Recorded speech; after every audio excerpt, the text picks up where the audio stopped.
I don't mean to keep repeating or reiterating what anyone has said, but what he says is the truth. You know, you talk about overtime. Overtime is there because we are on demand. We talk about 6 layoffs within the fire department. Well, you people know it's 6 physical bodies, but it's 26 layoffs. Why? Because we've been riding with 20 people short, and the way to fill those slots was by overtime. And why? Because we're being told time and time again, it's cheaper to fill them with overtime than hiring a full-time employee.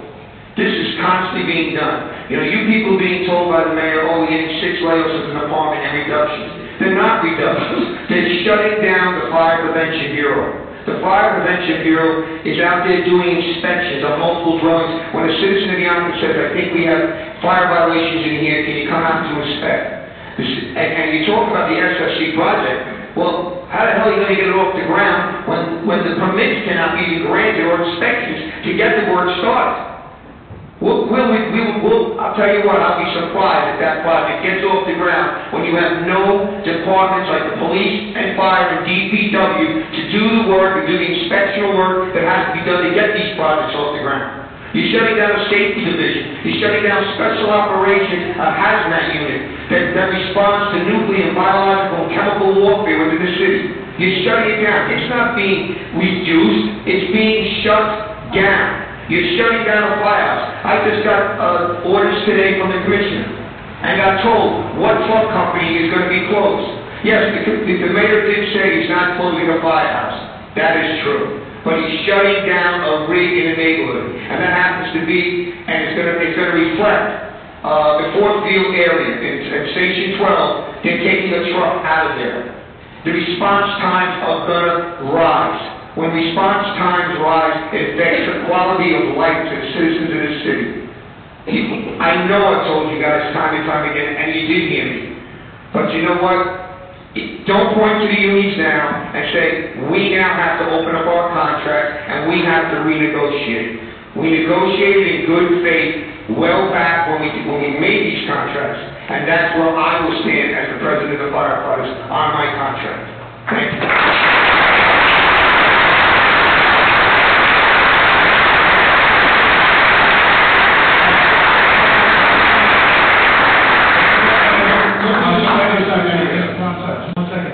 In response to that, Mr. Fox, I got to ask for clarification here, and I know it's the figure of speech saying you.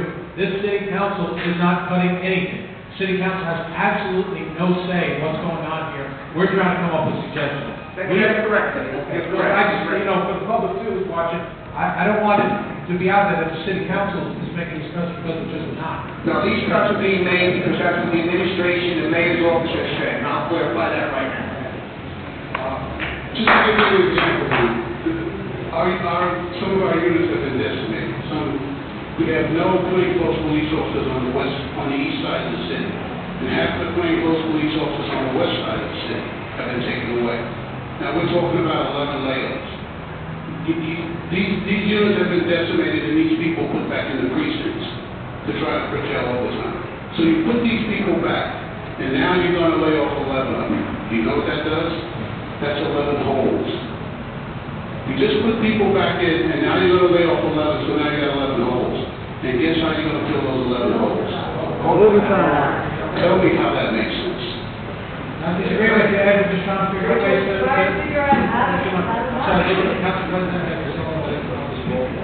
Really, we've gone through the list of how we can raise revenue, and one gentleman up there said sell a city asset or two, or stop paying rent.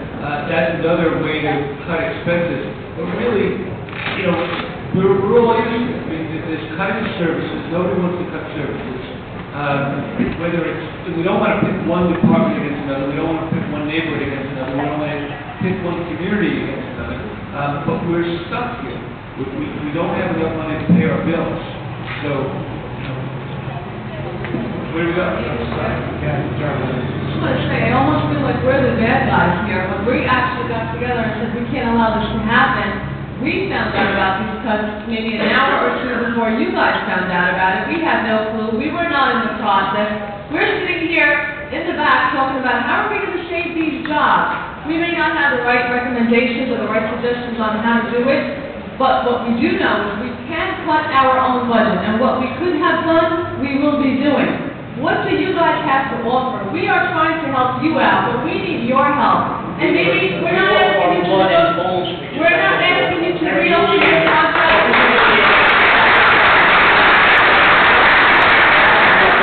We're not asking you to renegotiate your contract. I, for one, want more police out there, and you have heard many people on the city council that do want more cops out there, and every time cops are caught, whether it be from the schools or from the streets, I'm the first one out there screaming that we can't do that. Firefighters, the same thing. I lost a whole block in my district to a fire. The Teamsters, they're the guys that keep our streets clean and keep, all of you guys, they're needed. How do we help you? What else can we do? We're doing everything we possibly can in our own departments, and even though our salaries are small and 5% is really not all that much, we're willing to do whatever we can to help you guys out. What do you come up with? What do you think we can do that we're not seeing? First of all, we're here hoping you had a solution, and I'm sorry to say, there's no way you found out an hour before, because there's a... We found out 1 hour before! We found out 1 hour before you guys! I'm sorry about that. We're here today hoping that you can pull a miracle out for us. If you We're look trying, but that's the wrong approach. this is who is affected. The men and women in this room, these are the ones without jobs, and January 1st. And that's why we're here. Hopefully, That's why we're here. you know, and unfortunately, you know, I wish I could claim that DPW was over on overtime. We're under on overtime. So put that for the record. We do not see our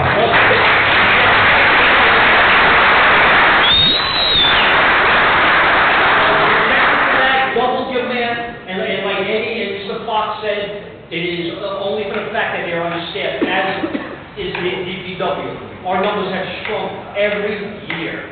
Check your budgets, it's all 4 we're down bodies, so this cut's gonna bring us back to 1987. Like you said, the quality of life is gonna suffer.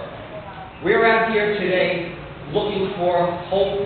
Somebody said that there is money there to find it for us. We've done everything possibly we can do. All right, And you know what, the finger pointing, we will be here the next month pointing fingers at everyone. You know, it's time that everybody takes responsibility in this finance.